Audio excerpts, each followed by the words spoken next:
Hello, everyone. Welcome to Midnight Horror Whispers. I'm your storyteller tonight. I know many of you listen to these stories to fall asleep. So before you drift off, take a moment to like the video and subscribe to the channel. Do it now, so you won't forget later. And just before we begin, leave a comment. Where in the world are you listening from? What time is it for you? Now, close your eyes, settle in, and let the whispers guide you into the dark. Story 1. I've never been into horror. Not movies, not games, not even Halloween. I don't enjoy being scared. But sometimes, fitting in means pretending. Laughing at jokes you don't find funny, going along with things that make your skin crawl. Just to be part of something. High school's like that. Blend in first, survive later. I guess that's how I got caught up in all of this. I didn't like horror, but my so-called friends loved it. And I think they liked watching me squirm even more. They'd laugh whenever I flinched, tease me when I couldn't finish a scary game. I knew it. I let it go. Because being excluded is worse. That weekend they came over to my apartment. I was supposed to be home alone. They were trying to download a horror game, one of those obscure titles that aren't even on Steam, the kind you have to find through forums. But the link they clicked didn't lead to a game. It took us to a strange website. Looked like a map, dotted with hundreds of red pins scattered across cities and neighborhoods. Each pin was clickable, and each one opened a real photo. Real locations, real people, real deaths. Suicides, the site said. The images were horrifying. Lifeless bodies on rooftops, in bathtubs, beneath bridges. I asked if this was even legal. No one answered. They just kept scrolling, clicking, zooming in. They were fascinated. I kept my mouth shut. I wanted to say something, but I didn't. I didn't want to be the buzzkill. At the top of the site, in small gray letters, there was a line, "Please read the rules before usage." Of course, no one did. Someone figured out you could add your own pins to the map. Not red, like the original ones. These were yellow. They started dropping them randomly, laughing about it. They picked addresses from memory, from Google Maps, from places they'd passed by on the bus. 5 or 6 pins in total. Then one of them had a brilliant idea. "Yo, Alex," he called, grinning. "Check it out." He zoomed in to my street, my building, and he pinned my apartment. Everyone laughed. So did I. Sort of. Even though my gut twisted like I was being tied into knots. Eventually they left. Said they'd stay the night but bailed last minute. I didn't argue. I just closed the door and stared at the glowing map still open on my laptop. I tried to delete the pin they'd dropped on my apartment. I didn't like it. It felt wrong. But there was no option to delete. That's when I remembered the rules. I went back and read them. You may add and move pins. You cannot delete them. That's it. Nothing more. I left the site open, unsure what to do. The next day my parents came home. My sister too. Turns out she'd snuck out the night before. Everything went back to normal. I almost forgot about the map. Until that night. I was watching TV with my dad when a news report came on. Breaking story. A tragedy. An entire family found dead in their home. Ruled a group suicide. I barely noticed at first. Until I saw the house on screen. I knew it. I'd seen it before. On the map. I stood up quietly. Walked to my room, hands trembling. Opened the site. The map loaded, several of the yellow pins were gone. Or, no, not gone. Turned red, the red pins. Like the original ones, I clicked one, a photo popped up. Same house as the news, same victims. I clicked another, and another, more death. Then, as I stared, one of the last yellow pins flickered. Then turned red. Only one yellow pin remained. Mine.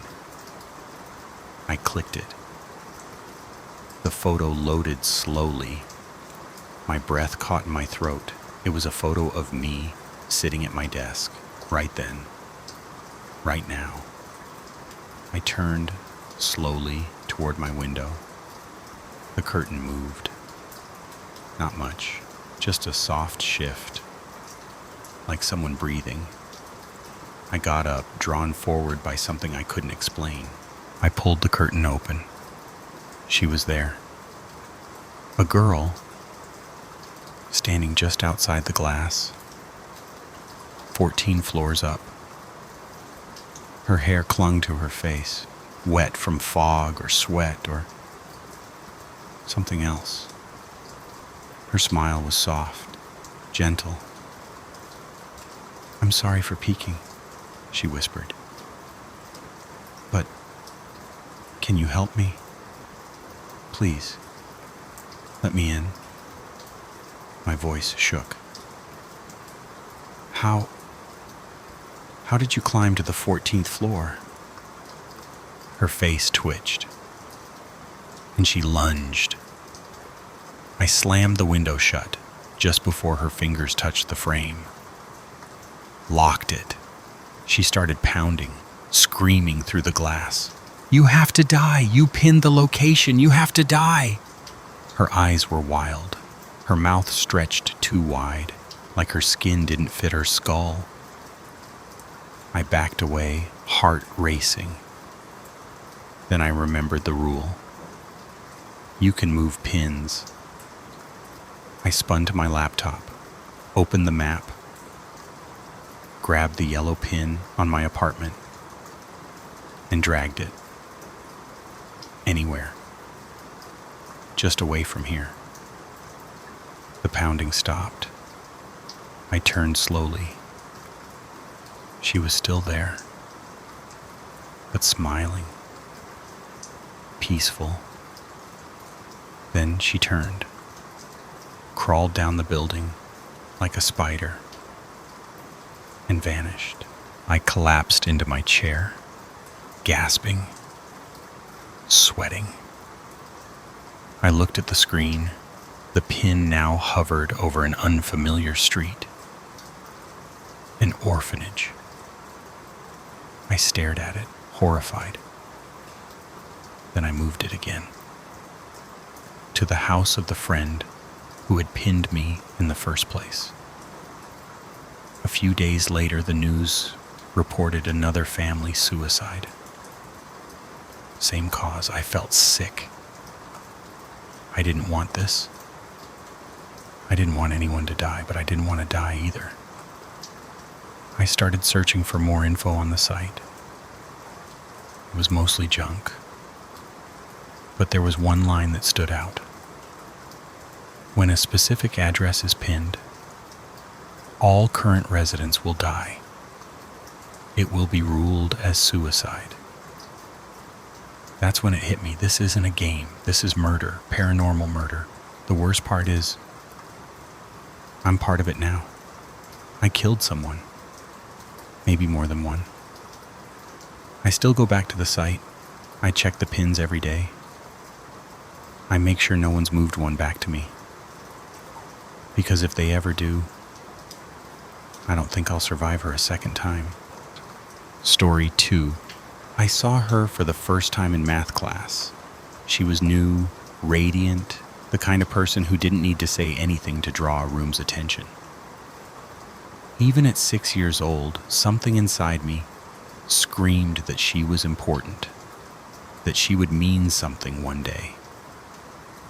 I didn't have the vocabulary then to call her my soulmate, but that's what she was.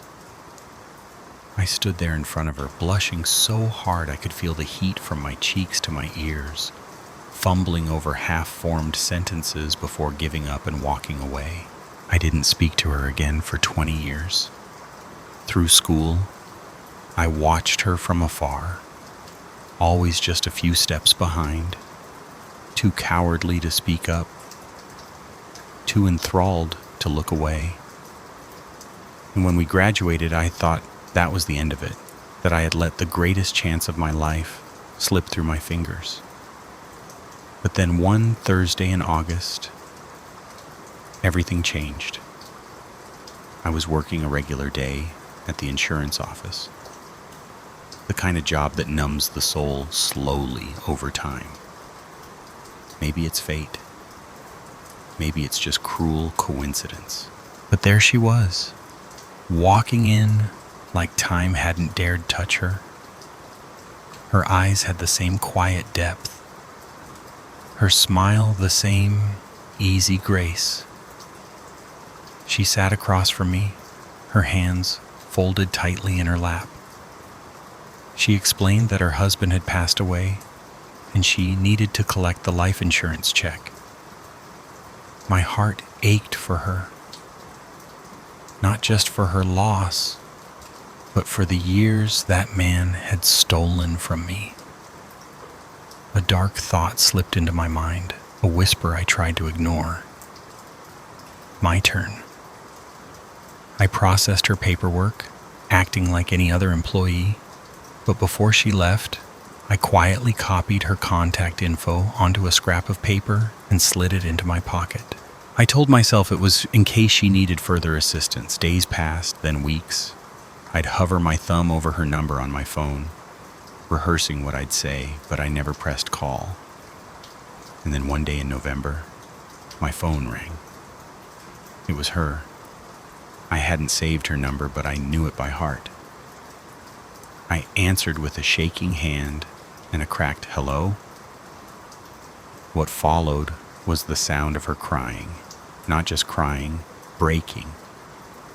She sobbed so hard it took her minutes to speak. When she finally could, she said she was tired of being alone, that she hadn't been able to date again, that she just needed someone.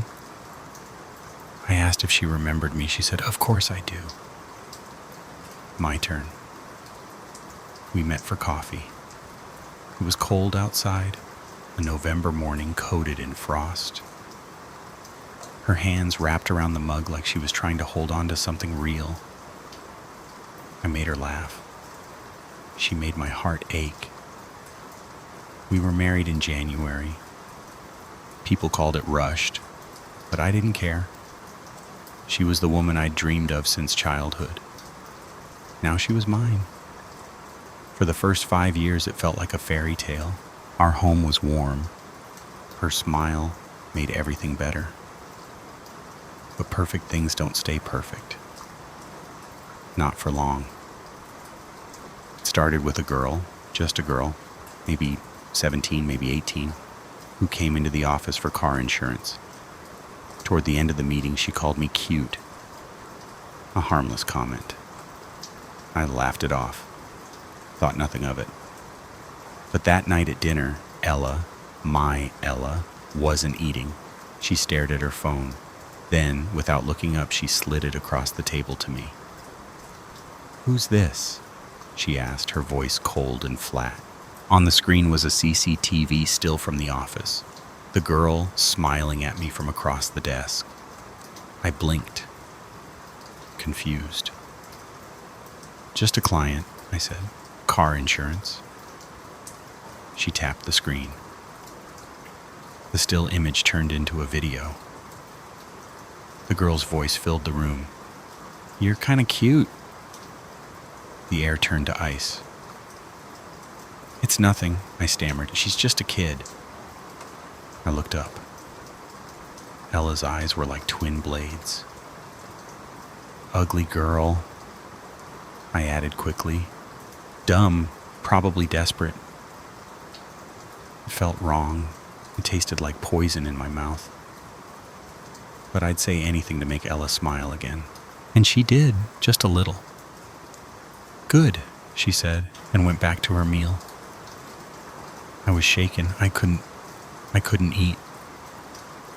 But I forced down bite after bite until I noticed something that froze me mid-chew. A hair, long, golden. Neither of us had hair that color. I looked up. Ella was watching me, that same eerie little smirk playing on her lips. I didn't say anything, just swallowed and tried to smile. After dinner, she went to bed. I stayed up, pretending to watch TV, but my mind was racing. We keep all our meat in a freezer downstairs, pre-packed, labeled. My stomach twisted with unease. When I heard the bedroom door click shut, I tiptoed down to the basement. The stairs creaked like bones under my feet. I reached the freezer and lifted the lid. Inside were neatly wrapped packages, but there were too many. And on top, resting like a trophy, was a severed head. The girl's head, the same one from the office. Her hair matted, face bruised, eyes frozen open in terror. I stumbled back, nearly fell, bile rising in my throat. Something touched my back. I spun. Ella. Her smile was wider now, less human. "You're mine," she whispered. "Don't be like Greg." My breath caught. "Greg," I managed. "My husband," she said sweetly. "The one before. He strayed." I felt sick. She stepped closer, touched my cheek. "I don't want to be alone again." The words weren't pleading. They were a warning. I nodded, numb. "Yes, dear." That seemed to satisfy her. Her face softened. She took my hand. "Come to bed," she said.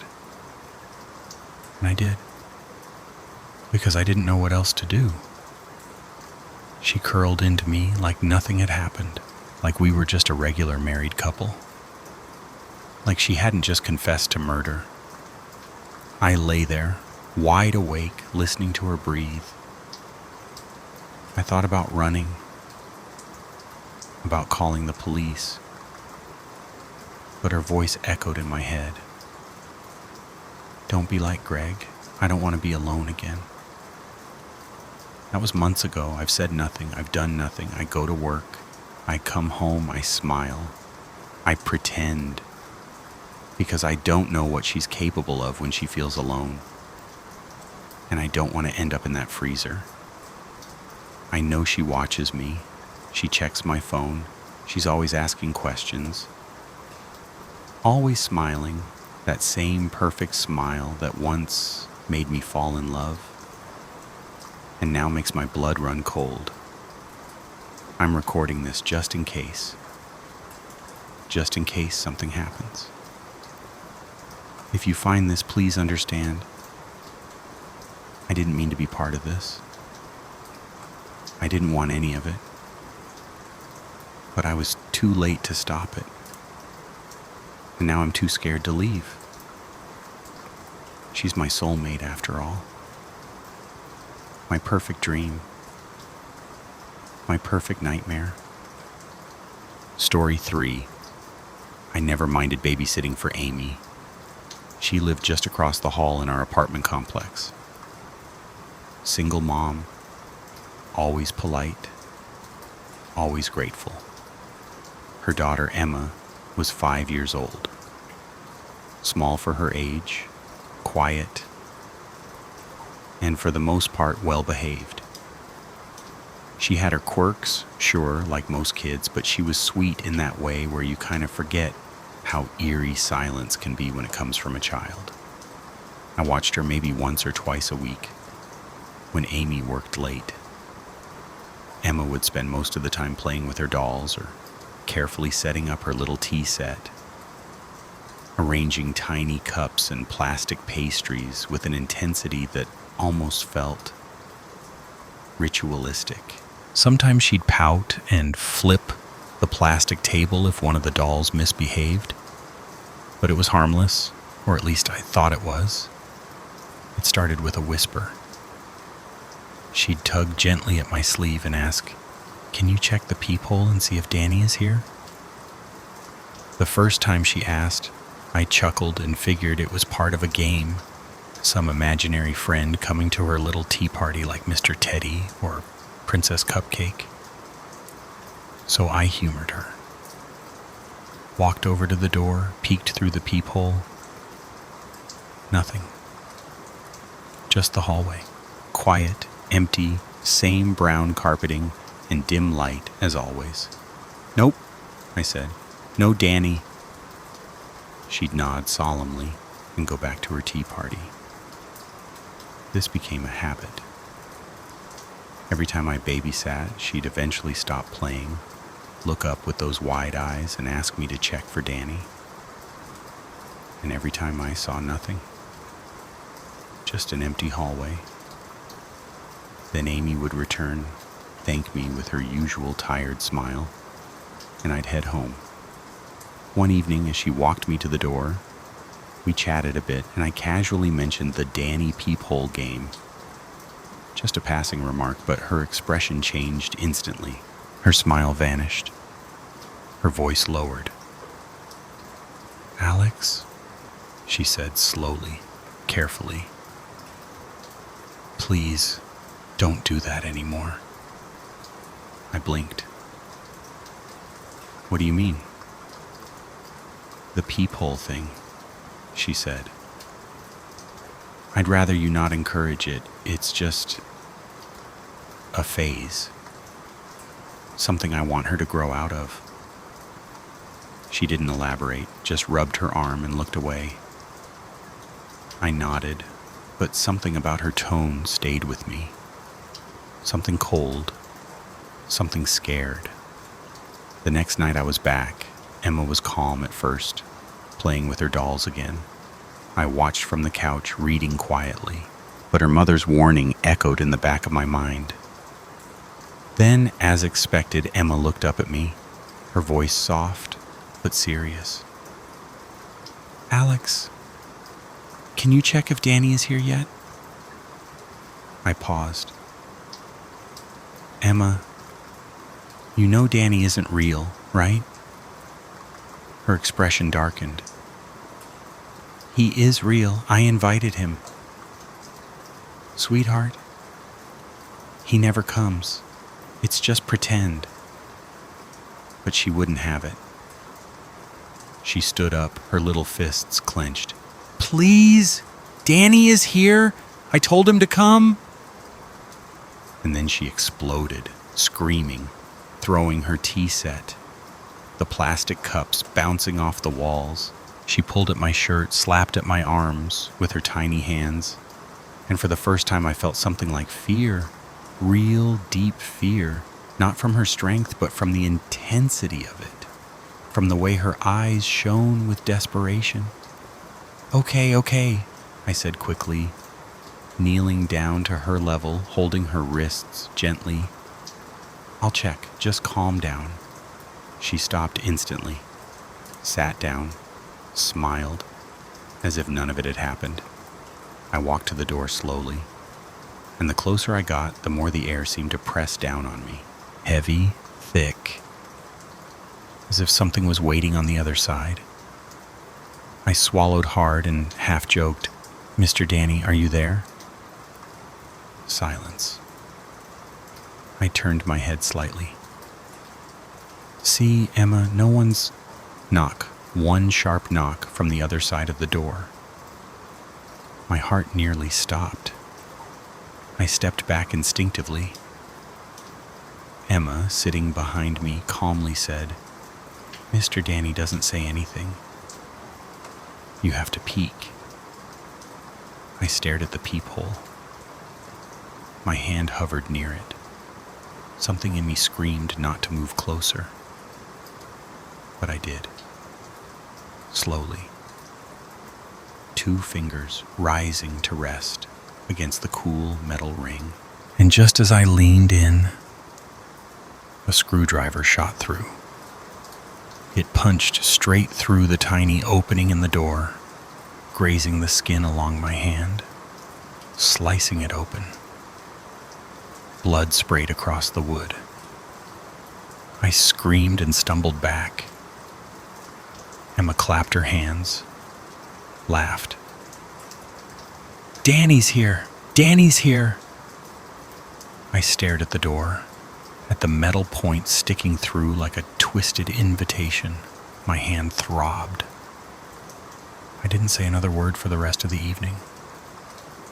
I just sat close to Emma, silently bandaging my hand with paper towels from the kitchen, watching her, watching the door. When Amy returned, I pulled her aside. My voice trembled as I asked, "Who is Danny?" She froze. Her smile faded. Her shoulders slumped. "Danny," she said finally, avoiding my eyes, "was my husband." A pause. "He died a year ago. Car accident. Emma doesn't know. She kept asking when he'd come home, so I told her maybe someday, just to ease her mind. It was a stupid lie. I didn't think she'd still remember." She laughed nervously, like she was trying to brush it off. But I couldn't. I didn't know how to explain what happened. I just nodded, left, and I never went back. I stopped babysitting altogether. I couldn't bring myself to walk past her door again. And now, every time I approach my own apartment, I find myself stopping before I unlock it, placing 2 fingers on the peephole, gently, cautiously, testing. Even when I know rationally that no one is there, even when it's daylight, even when I'm alone, I still check. I still wait. Because somewhere, deep down, I think about that knock, that screwdriver, that tiny voice saying, "Danny's here." And I wonder, what if next time he is? Story 4. The first thing I noticed when the lights went out wasn't the darkness. It was the silence. A thick, unnatural silence that pressed against my ear like a weight. 1 second, the soft hum of the refrigerator and the low whir of my laptop fan kept the night familiar. The next, nothing, just the sound of my own breath, suddenly sharp and loud in the stillness. I reached for my phone, its screen lighting up the room in a pale, ghostly glow that made me squint. 9:47 p.m., no signal. Of course. "It's fine," I whispered to myself, forcing the words out even though they felt hollow. "Just a blackout." But something felt wrong. The darkness outside my windows didn't look like the usual night. It looked heavier, denser, like the world beyond the glass had been swallowed whole. I turned on the flashlight and moved through the apartment, trying not to trip over anything. Each shadow seemed to stretch farther than it should. Every surface felt cold. I went to check the landline. Dead. No dial tone. Not even static, just nothing. That's when I heard it. Soft scratching at the front door. I froze. The sound was so faint, I almost thought I imagined it. Maybe a branch brushing against the frame, or a stray animal. My building was old, no big deal, right? But then it came again, louder this time. More purposeful. And then a thud. Something or someone had thrown their weight against the door. My heart lurched into my throat. I took a step back. then another. My phone trembled in my hand as I kept the light trained on the door. The thuds grew louder, more violent. I could hear the frame shuddering. I didn't wait to see what would happen next.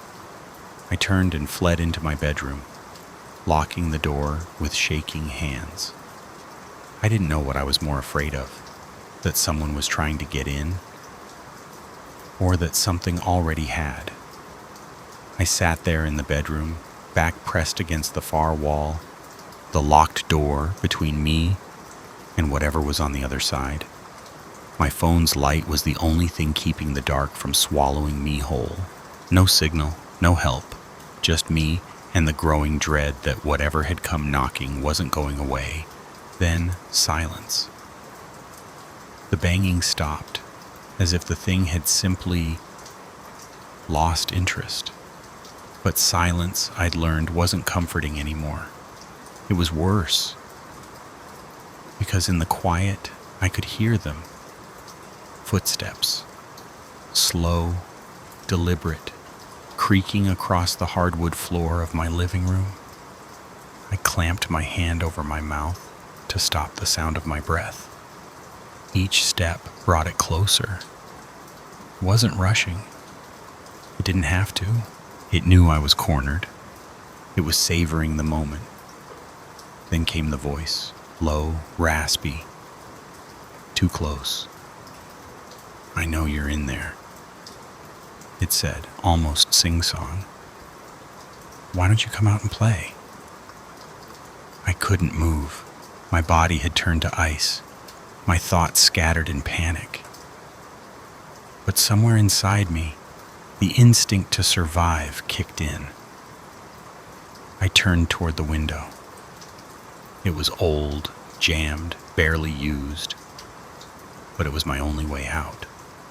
The doorknob began to rattle behind me, metal scraping metal. Now, the voice cooed. "Don't be rude. I've come all this way to see you." I grabbed the window latch, my fingers clumsy and slick with sweat. I pushed. Nothing. I pushed harder, teeth clenched, panic flooding every nerve. Behind me, the door shuddered with a blow, then another. My phone clattered to the floor, light spinning wildly across the walls. Finally, the window groaned open. A gust of night air rushed in, carrying the sharp scent of rain and something else. Something foul and rotten. I didn't look back. I couldn't. I threw one leg over the sill, then the other, scrambling out onto the fire escape just as the bedroom door burst open. Splinters flew. From the corner of my eye, I saw it. Tall, impossibly thin, its limbs too long, its eyes burning like embers in the dark. And that grin. That twisted, hungry grin stretched across its face like a wound. I ran. The fire escape groaned beneath my feet as I bounded down the steps, every metal clang echoing like a scream. Behind me, I could hear it moving, its breathing ragged, eager. The rain made everything slick. I slipped on the last flight, barely catching myself. Something cold grazed my back, fingers maybe. I didn't look. I leapt into the alleyway, hit the ground hard, and kept running. The streets were empty, not quiet, empty. No lights, no cars, no people. Just a dead city and the sound of my heartbeat in my ears. I turned corner after corner, but it was all the same. Shadows stretching longer than they should.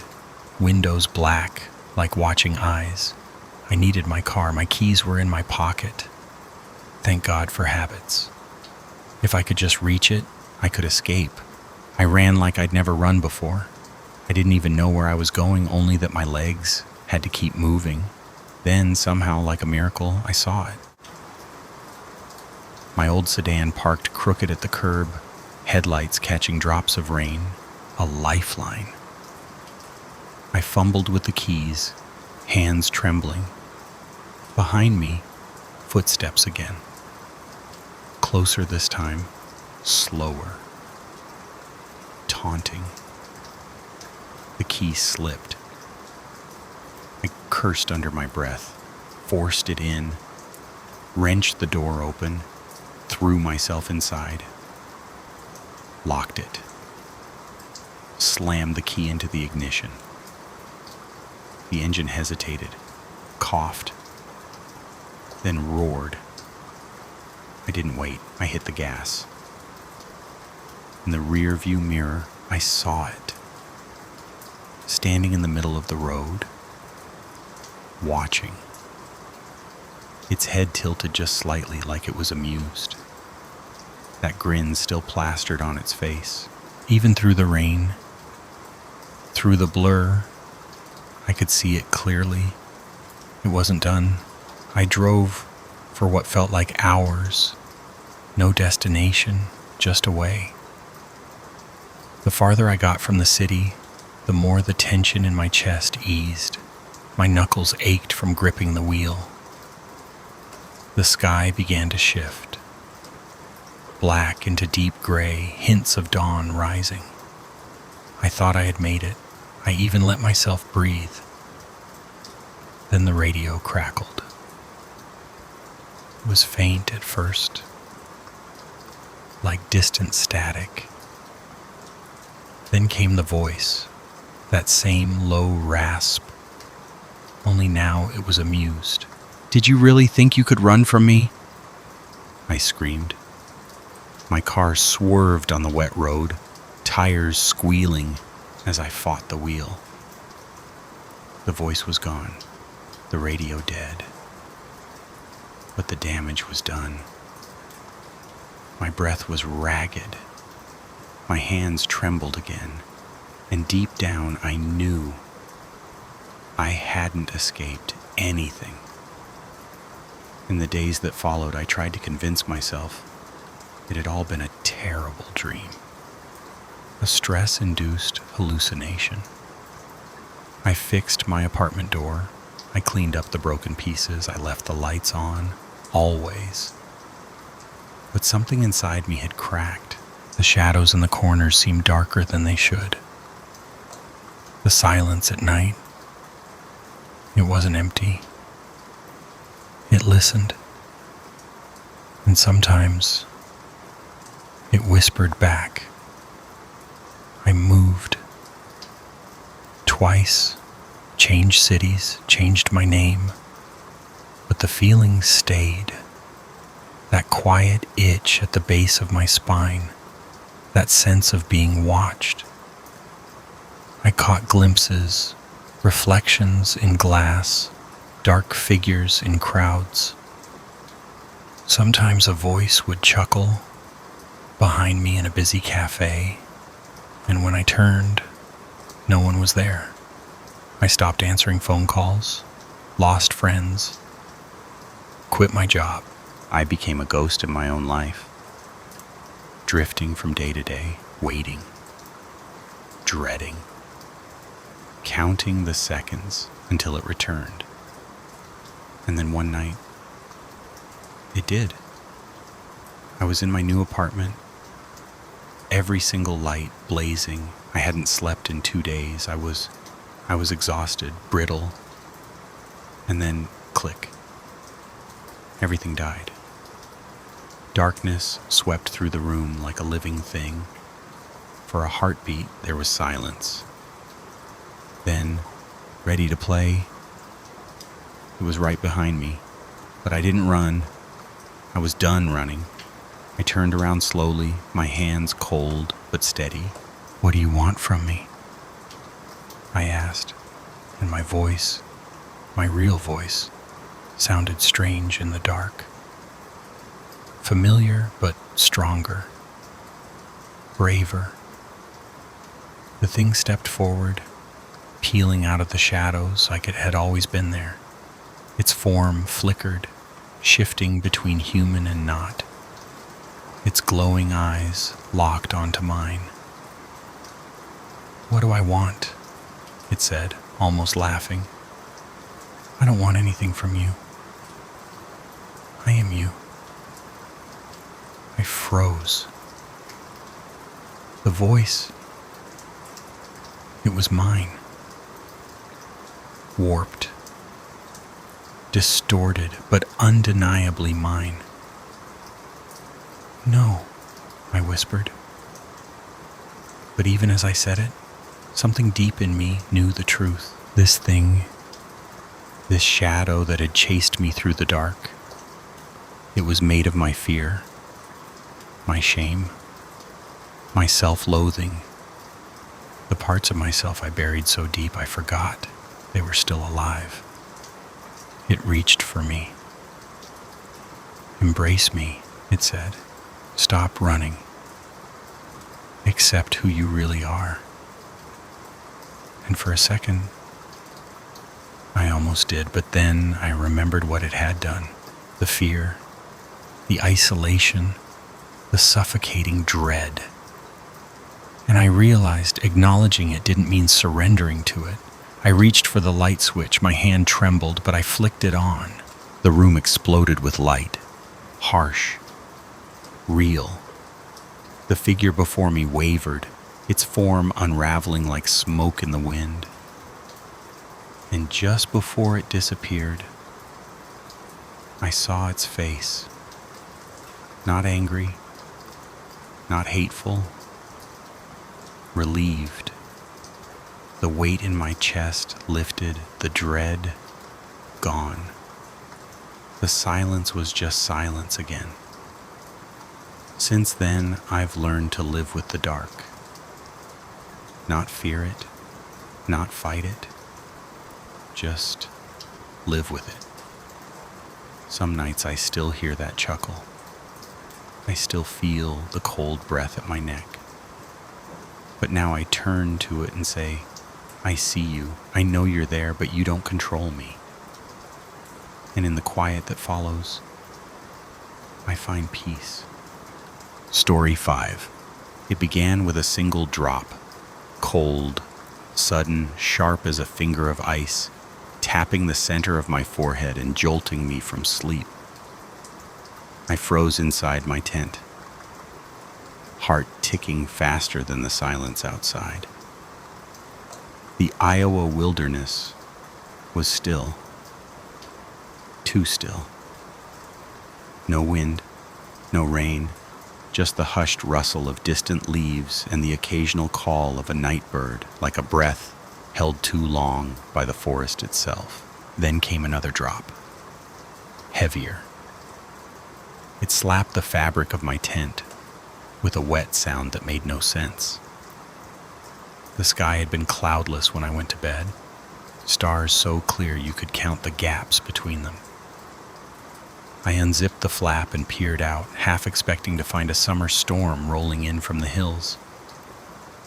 But the canopy above stretched black and endless, untouched by clouds. And yet, something was falling.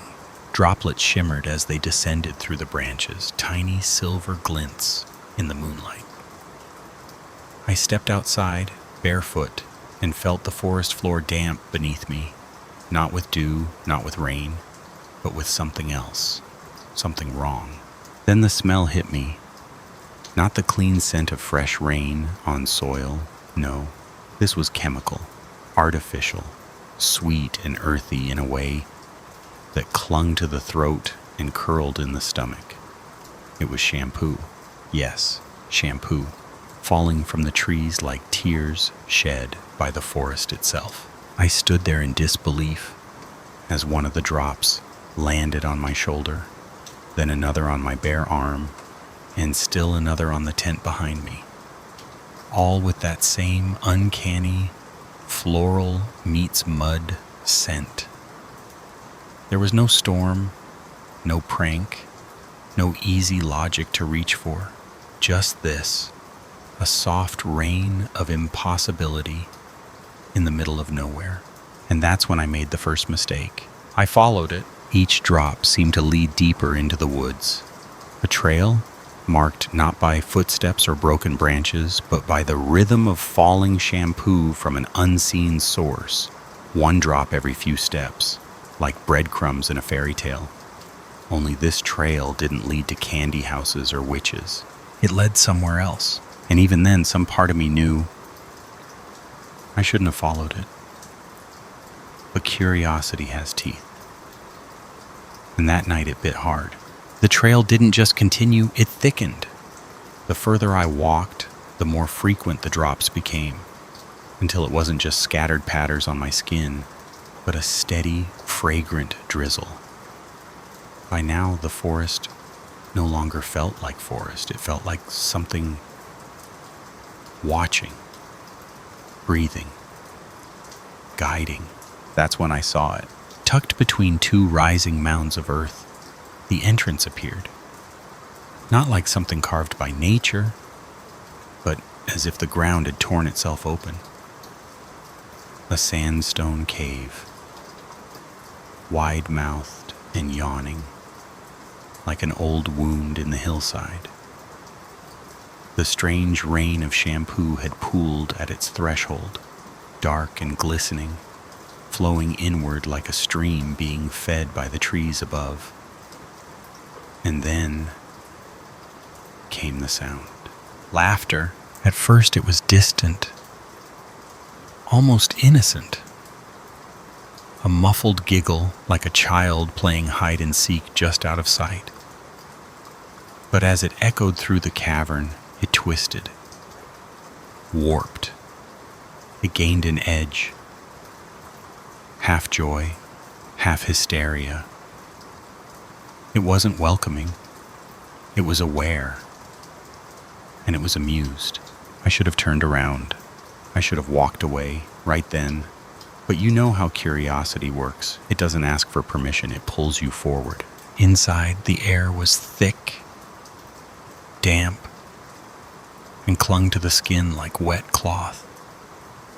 My fingers traced the walls, smooth curves of ancient sandstone, cold and oddly soft, like something that had been touched too many times. The laughter bounced between the stone, never seeming to get closer, but never truly fading. Then I stepped on something. A crunch? Plastic, maybe? I reached down, fingers brushing against a familiar shape. I held it up, confused. A hairbrush? A drugstore paddle brush? Except the bristles were caked in moss. Twigs, something else. It stank of the same unnatural mix of earth and chemicals that still lingered on my skin. I dropped it, instinctively wiping my hand on my pants.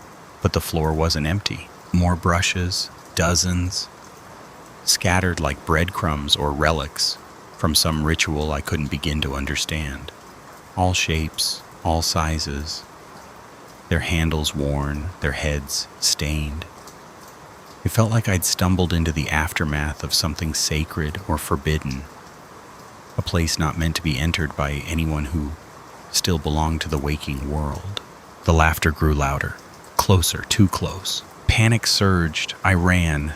My shoulder slammed against the wall. I reached for the cave mouth, but the path I had entered seemed longer now, twisted, stretching like the dream you can't wake from. I stumbled through the dark, chased by laughter that didn't want me gone, but wanted me changed. And in that moment, I understood. This cave wasn't just hiding something, it was growing something, preparing something, and I was already part of it. When I finally burst out of that cave, lungs screaming for air, I expected relief. I expected moonlight, stillness, the familiar chill of the Iowa woods. But the forest that greeted me wasn't the one I had entered.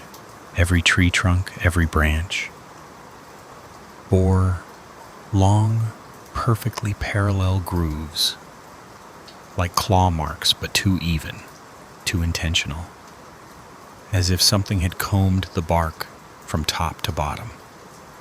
The fresh white wood gleamed beneath the night sky, and the longer I stared, the clearer the pattern became. These weren't signs of damage. They were signs of grooming.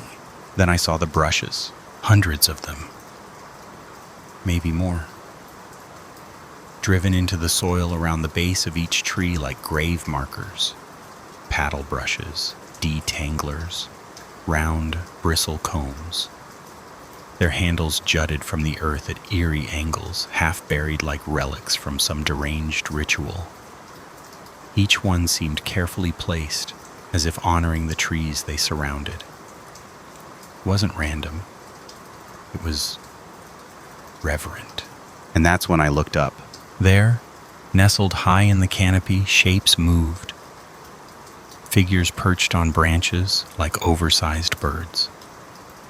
At first they resembled people, human in form but elongated in a way that felt wrong, their limbs too smooth, their movements too synchronized. Each of them held a brush, and with slow, practiced motions, they combed the trees. Yes, combed the trees. Bark, branches, leaves. Each stroke deliberate, methodical, almost loving. They were styling the forest. A soft giggle floated down, then another. They were laughing. Not cruelly, not maniacally, but gently. Like they were enjoying themselves. Like this was the most peaceful work in the world. Watching them, it felt like I was intruding on something sacred, something I was never supposed to see. One of them paused. It turned its head, slowly, smoothly, and looked directly at me. Even in the shadows, I saw the gleam of teeth in what could only be described as a smile. And then, like a neighbor catching your eye over the fence, it waved. Just waved. My blood turned to ice. I didn't wait to see what came next. I ran. Again. But this time, I didn't feel like I was escaping. I felt like I was being released. And behind me, the brushes kept moving. The laughter followed, and somewhere deep in my gut, a question rooted itself like a weed. What happens when the forest no longer needs grooming, when it's already perfect? And who or what gets brushed next? I didn't stop running until I reached my car. My legs burned. My chest felt like it might split open, but the real pain, the deeper ache, wasn't in my body. It was in the sense of being watched. Like eyes were peeling back my thoughts as I moved, following every panicked footstep through the trees. The laughter still echoed faintly in my ears. Even when the night had gone silent again, I turned the key. The engine roared to life, like a miracle. Headlights cut through the dark. I threw the car into gear and peeled out, gravel spitting under the tires. But even as I fled, I couldn't stop myself from looking back. That's when I saw it. The forest wasn't just touched, it was transformed. Acres upon acres of trees, all combed in those same deliberate lines. The brush marks glinted in my headlights like furrows in sacred ground. Around the roots, hundreds, thousands of hairbrushes gleamed like tiny gravestones. And in the trees, they were still there. The groomers, dozens of them. Some crouched, some perched, some mid-stroke, still brushing with patient dedication. Their arms moved in unison, hypnotic and serene. As I drove past, they paused, not to attack, not to chase, but to wave. All of them, just waving. I didn't sleep that night, or the night after, but on the third day something changed. It started in the shower, clumps of hair slipping down the drain, then on my pillow, on the bathroom floor, in the sink. By that evening, I could see the patches on my scalp, circular, spreading, like something inside me was giving way. The doctors found nothing, no illness, no imbalance, no answer. Just their eyes, full of concern they couldn't name. But I already knew. Because that night, the dreams began. I wasn't on the ground anymore. I was above, in the canopy, my fingers wrapped tight around a glistening brush, moving through branches that sighed under my touch. The scent of that strange shampoo filled the air, rich, chemical, earthy. My companions were beside me, their laughter soft and satisfied as we worked. It felt good, purposeful. Each stroke of the brush brought calm, brought clarity, brought beauty to chaos. I didn't question why I was there. I only wondered why it had taken so long to return. And now so. Sometimes, in the quiet hours of the night, I still catch myself humming, the rhythm of brushing echoing in my chest. Sometimes I wonder if my place is still waiting for me, high above the ground, in a forest that never sleeps, among the ones who never stop. It's been weeks now. My hair, it's nearly gone. Not from age or sickness, but in slow, deliberate surrender. Each strand that falls feels less like loss and more like an offering, a trade, a shedding of something human. The doctors have given up. They say it's stress, genetics, maybe even autoimmune.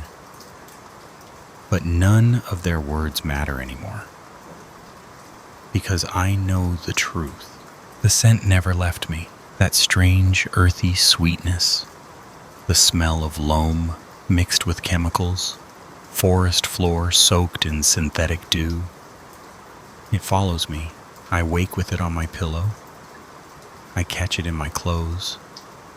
Sometimes I smell it in places I know it shouldn't be, like my office chair or the passenger seat of my car.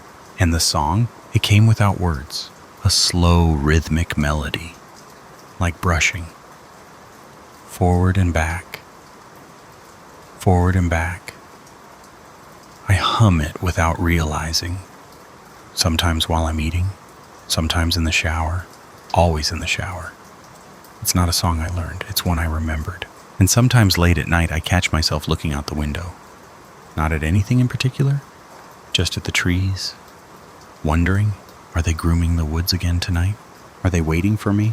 There's a longing now, something that goes deeper than curiosity, deeper than fear, a need to climb, to perch, to take the brush, to join them where the air smells like wild things and ritual, where every branch whispers secrets and every stroke brings peace. I've started dreaming again. In those dreams, I'm not human. I'm part of something greater, older. I'm high above the earth, brushing bark and untangling leaves, smoothing chaos into symmetry. And it feels right. It feels like purpose. My companions laugh softly as they work, and I laugh with them, though I no longer know what's funny. I think the forest changed me, or maybe it revealed something that was always there. And now when the wind moves through the trees outside my bedroom, I swear I hear them calling, not loudly, not with urgency, just a gentle reminder, an invitation. One day soon I might accept it. After all, my hair could use a good brushing. Story 6. The GPS blinked out the moment I turned onto the unmarked dirt road, 1 second confidently guiding me through the winding back roads of Pennsylvania. The next, static and silence. I tapped the screen, muttering in frustration, but it remained dark, lifeless. Great. I glanced around, surrounded on all sides by dense forest, the late afternoon sun barely penetrating the thick canopy above. Shadows stretched long and unnatural across the narrow path, as if the trees themselves were reaching for the car. I was already late for my cousin's wedding, and the thought of backtracking through an hour of winding, unmarked turns filled me with dread. So I pressed forward, telling myself this road had to lead somewhere, even as a cold knot began to form in my stomach. The further I drove, the more suffocating the woods became, their silence unnerving. No birdsong, no rustle of life, just a heavy stillness that made the hair on my arms rise. Then, just as I began to consider turning back, the trees parted.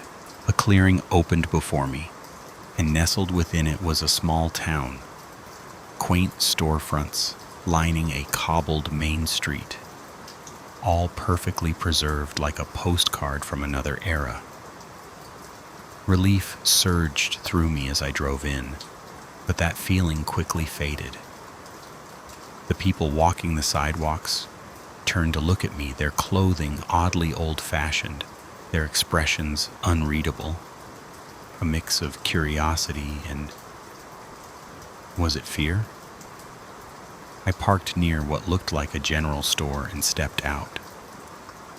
The air felt off, thicker somehow, with a strange metallic tang that clung to the back of my throat.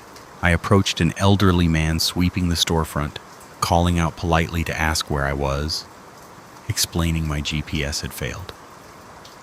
He froze, dropped his broom, and bolted inside without a word, slamming the door behind him.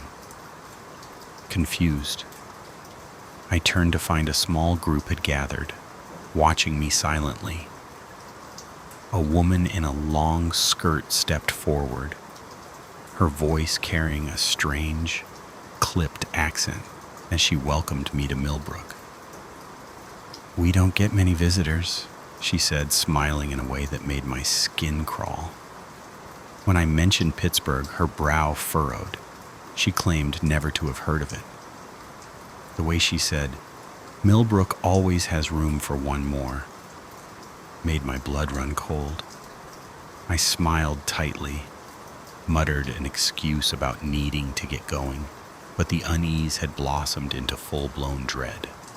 Something about this place was wrong, deeply, terribly wrong, and I had a sinking feeling that I'd wandered into somewhere I was never meant to find. I tried to stay calm, even as the woman's words coiled around me like cold fingers. "Millbrook always has room for one more." Her tone was pleasant, her smile serene, but there was something in her eyes, a glint of something too still, too knowing, that made every instinct in my body scream. When I asked how to get to Pittsburgh, her brows furrowed as if I'd spoken a foreign language. "Pittsburgh?" she repeated, puzzled, then shook her head slowly. "I'm afraid I don't know of such a place." That didn't make sense. How could anyone not know Pittsburgh, a city that size? But before I could question further, the air seemed to shift. The silence deepened. I turned toward my car, trying to retreat politely, muttering that my family was expecting me, that I really should be going. I reached for the door handle, heart pounding, only to feel a hand clamp down on my arm, hard. A man stood beside me, his grip too strong, his smile stretched too wide. Now, he said softly, his voice oily with false warmth. "No need to rush off. You've only just arrived. We'd love to hear about the outside world." His breath smelled faintly of rust. I tried to pull away, but he didn't let go. Behind him, the townspeople gathered silently. More and more of them appeared emerging from storefronts and alleyways, surrounding me in a slow, tightening circle. Their eyes gleamed with a strange hunger, faces frozen somewhere between curiosity and something far darker. I yanked my arm free, stumbling back toward the car. My fingers fumbled with the keys, panic surging as the crowd pressed closer. The engine roared to life just in time. I slammed the car into reverse, gravel flying, tires shrieking. Faces blurred past the windows. As I spun around and bolted down the road, my breath ragged, hands trembling on the wheel, I didn't look back. I couldn't. The forest swallowed the car, branches clawing at the sides like skeletal hands. I drove fast, heart thundering, trying to put as much distance as possible between me and that town. But something was wrong. Horribly wrong. No matter how far I drove, the scenery never changed. The same bends, the same twisted trees, looping over and over again like a broken reel of film. I could feel the panic rising in my throat, pressing against my ribs, an unbearable pressure that made it hard to breathe. Then, finally, after what felt like an eternity, I saw lights. Warm, golden lights through the fog. Relief washed over me until I recognized the outline of the buildings, the curve of the road, the faint metallic tang in the air. No, it couldn't be. But it was. Millbrook. The same general store, the same gas lanterns flickering on the porches, the same figures standing perfectly still on the sidewalks. I had driven in a full circle, or worse, I had never left at all. My hands shook as I tried to reverse to escape again, but the engine sputtered and died. A final mechanical sigh before silence fell once more. My fingers clawed at the ignition, turning the key over and over, but nothing happened. Through the windshield, I saw them. Every face I had passed earlier, now bathed in shadow, their eyes reflecting the headlights like the eyes of animals. The woman was there, her hands folded neatly in front of her, that same too wide smile fixed on her face. "You see," she said, her voice somehow carrying through the closed windows.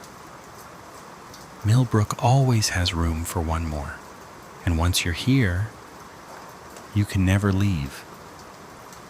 I slammed my hand on the lock button, though I knew it was useless. This wasn't just a town. It was something else, something ancient and patient, something that had been waiting. And now it had me. I don't know how long I sat there, gripping the wheel with white-knuckled desperation as the engine coughed its last breath and died. But the moment I looked up and saw them approaching again, I knew I had to act. They moved slowly at first, deliberate like they had all the time in the world. But as the seconds passed, their pace quickened, their eyes catching the glint of my headlights with an animalistic shimmer that made my stomach twist. The woman from earlier was at the front, her smile unchanged, unnatural in how steady it held, even as the others began to press against the car. The first hard jolt hit the frame like a hammer, then another and another. As hands began to pound and rock the vehicle with inhuman force, the car swayed violently, tires screeching on the gravel, and I could feel the metal groaning beneath me as if it too were terrified. I screamed and jammed my thumb against the horn, but the sound was swallowed by the chaos. And the faces, twisted now, not fully human, pressed closer to the windows. In a frenzy, I grabbed my phone, praying for a miracle, any kind of signal, but the bars were still dead. Desperate, I opened the map app, and to my shock, it loaded. But what it showed made the blood drain from my face. According to the map, I wasn't in a town at all. I was surrounded by miles of unbroken forest. No roads, no buildings, just blank green wilderness where Millbrook was supposed to be. The car rocked again, harder this time, the windshield cracking under the pressure as shrieks and guttural voices surrounded me. That's when I saw it. Out of the corner of my eye, at the far edge of the town, just beyond the last line of houses, a shimmer, faint and pulsing, like heat rising from asphalt on a summer day, except the air was cool and still. It flickered, unnatural, barely there, but it called to me in a way I couldn't explain. Without thinking, I snatched my bag, shoved the door open, and threw myself into the night. Gasps and snarls erupted around me as I ran, pushing past grasping fingers and cold, stiff bodies. They reached for me, clawed at my arms and clothes, but I didn't stop. I couldn't. My lungs burned. My legs screamed with every step, but that shimmer drew closer with each stride. That impossible ripple in the air, stretching like a membrane just out of reach. One man grabbed the strap of my bag and yanked. It tore, but I didn't even look back. I dove toward that strange curtain, that glimmering veil that felt like a door not meant to be opened. And just as their fingers grazed the back of my neck, I hit it. It was like slamming into rubber. Thick, resistant, like the air itself was trying to keep me in. But I pushed with everything I had, and then suddenly, I was through. The world fell out from under me. I tumbled down a steep embankment, twisting, rolling, the night spinning in a blur of earth and sky. When I finally hit the bottom, I lay there gasping, bruised and breathless, staring up at a sky that suddenly felt real again. Far above, headlights swept past, and I heard it. Traffic, real traffic, the steady thrum of tires on pavement and distant horns. I was back. Or at least I hoped I was. I woke up to the harsh glare of headlights and the distant hum of traffic, my body aching, my clothes torn and streaked with dirt and blood. The cool night air stung my skin as I pulled myself upright, realizing I was lying on the side of a highway. The forest I'd come from, looming behind me like a black wall. A car had stopped, and an older man leaned out the window, his face lined with concern, asking if I was all right, if I needed help. I could barely nod, too overwhelmed to speak, but I climbed in, grateful just to be anywhere else. He offered me water, warmth, and patience as I tried to explain what had happened. Though I left out the parts that couldn't be real, the town that didn't exist, the eyes that glowed in the dark, the voices that echoed from mouths that didn't move. He nodded kindly, probably thinking I'd gotten lost in the woods and panicked, maybe hallucinated from exhaustion. I didn't correct him. I didn't want to see the way his expression might shift if I told him the truth, or at least the truth as I remembered it. As we drove, the lights of the real world grew closer, and with them came a strange blend of relief and unease, as if I'd stepped out of a nightmare only to carry a piece of it with me. Even now, years later, I can still feel the cold grip of that place clinging to me in quiet moments. I avoid back roads whenever I can. I keep my GPS updated religiously. I tell someone where I'm going, and I never, ever take unfamiliar turns, no matter how short the detour. Because I know what I saw. I know I wasn't meant to come back. And somewhere, out there in the dark spaces between the highways and the maps, hidden beneath the trees and time, Millbrook is still waiting, watching, always ready to welcome one more story. The map crumpled in my trembling hands, useless now under the weight of panic clawing at my chest. The trail was supposed to loop, an easy hike, in and out before sunset.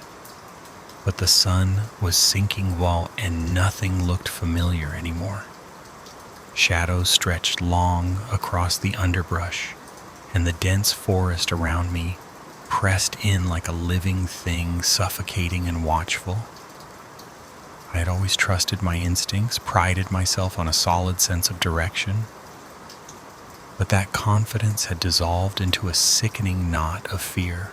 I turned in slow circles, hoping some landmark would anchor me, some hint of the path back to the campsite. But every tree looked the same, tall, gnarled, indifferent. The silence was unnatural, as if the forest were holding its breath, waiting. Then came the sound. A twig snapping somewhere just beyond my sight line, followed by the faint rustle of leaves. My breath hitched, shallow and sharp, my heart hammering against my ribs like a frantic signal. I called out stupidly, my voice cracking in the still air. "Hello?" Silence. Then another snap. Closer this time. I froze, willing my legs not to bolt. It could be a deer, I told myself, or a raccoon. But even as I whispered the lie, I didn't believe it. Whatever was out there moved with deliberation, not the skittish scamper of wildlife. It was coming toward me, slowly, deliberately, and too heavy-footed to be anything I wanted to meet. I took a step back, then another, each movement feeling loud and clumsy. The forest didn't feel empty anymore. It felt like it was watching me, hunting me. The air had changed. Colder now, thicker, humming with something ancient and unspoken. I wanted to run, but couldn't remember where. The fear was growing roots inside me, curling around my thoughts, whispering that I'd never find my way out, that I wasn't alone anymore, and that whatever had broken the twig was still coming. And it knew exactly where I was. Just when I thought the forest would swallow me whole, I saw it.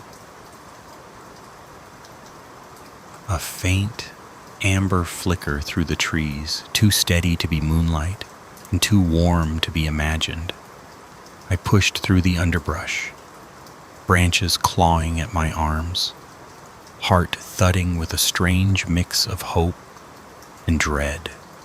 The light grew brighter until it revealed a cabin, weathered and lopsided like it had been there long before anyone remembered building it.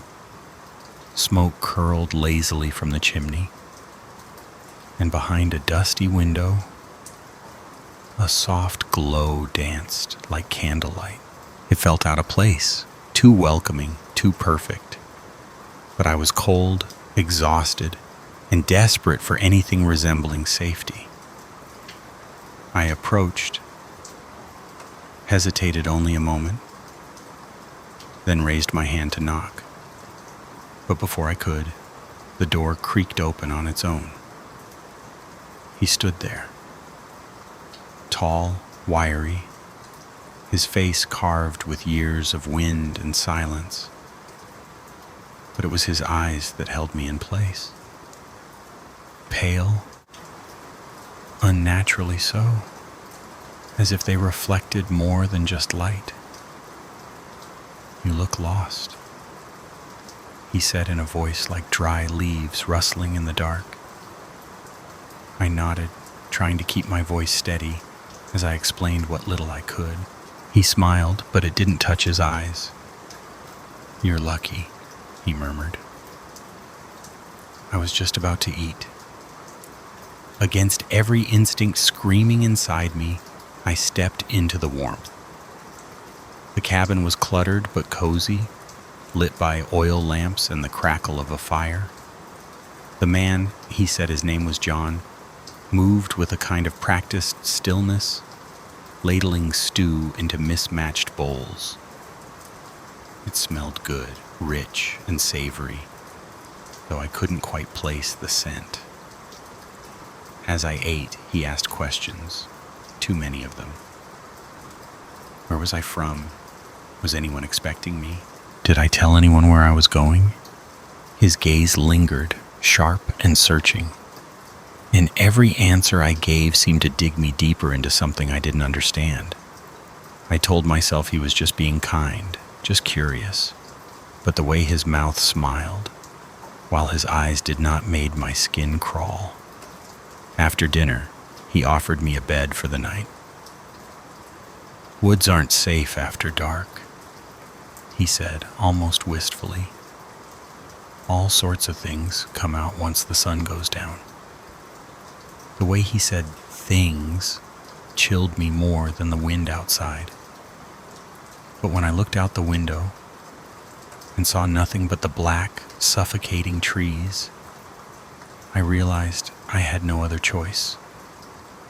I thanked him and followed him down a narrow hall, telling myself over and over that I'd be gone by morning, if morning ever came.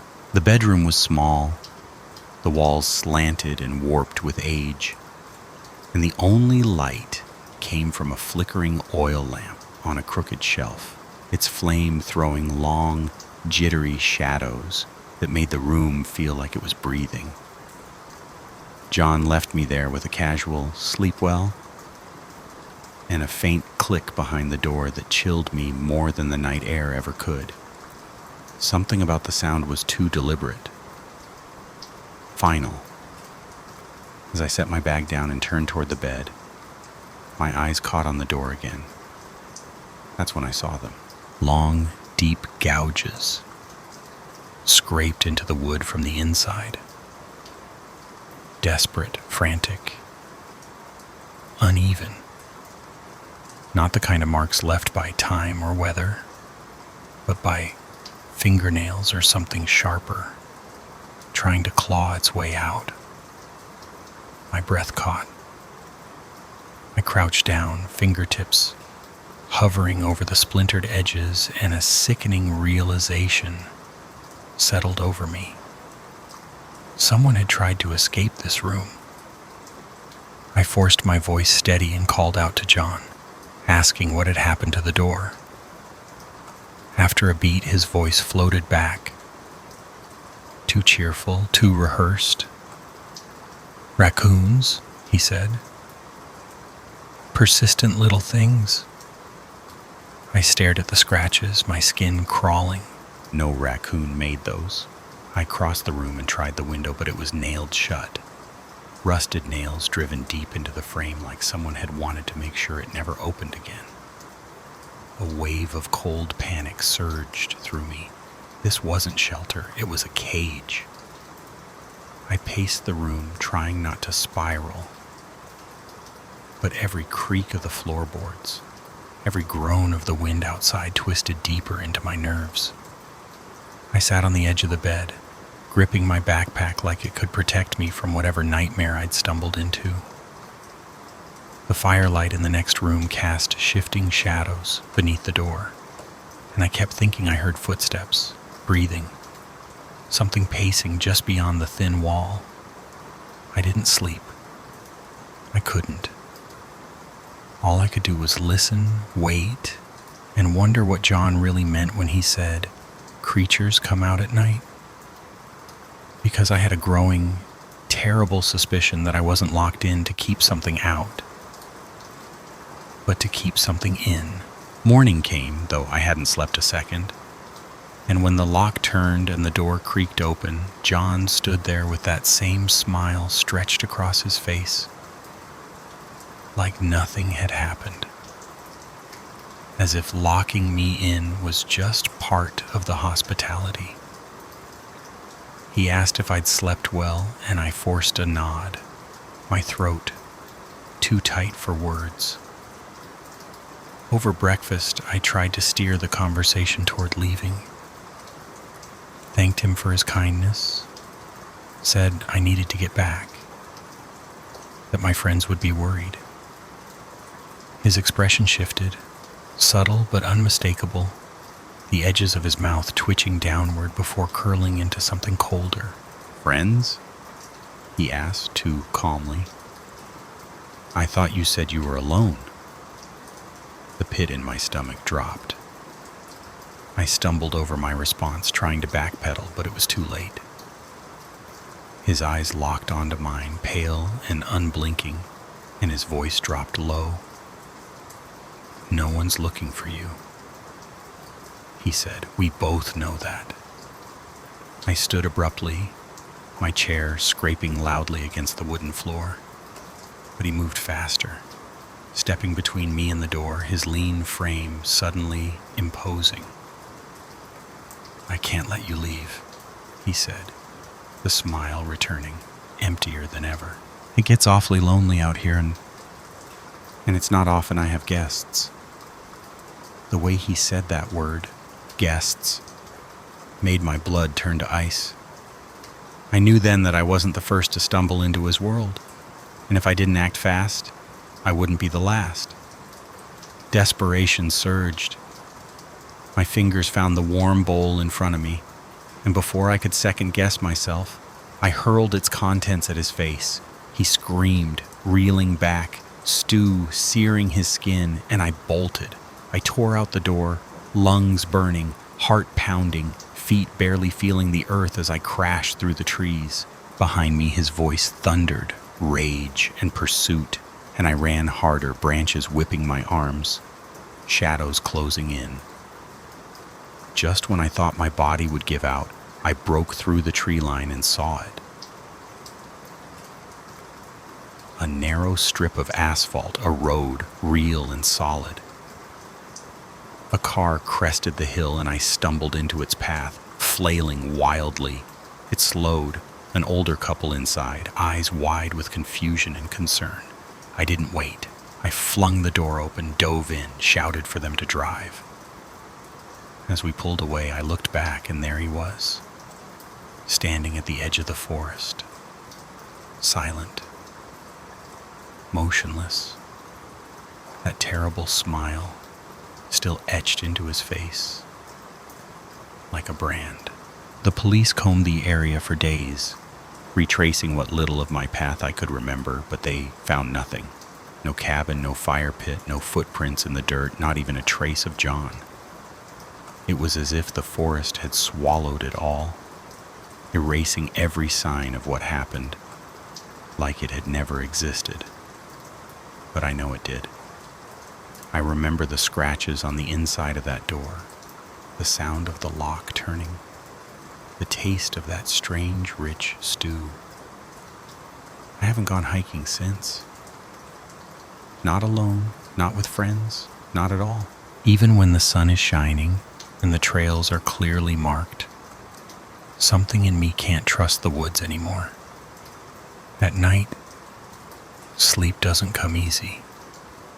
I wake drenched in sweat, heart hammering, convinced I've heard his voice again, low, rasping, impossibly close, whispering my name from some shadowed corner of the room that shouldn't exist.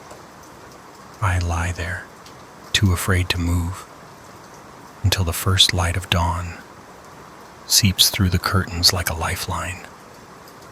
I keep the doors locked now, double-check the windows, and avoid anything that smells like pine or burns too quietly.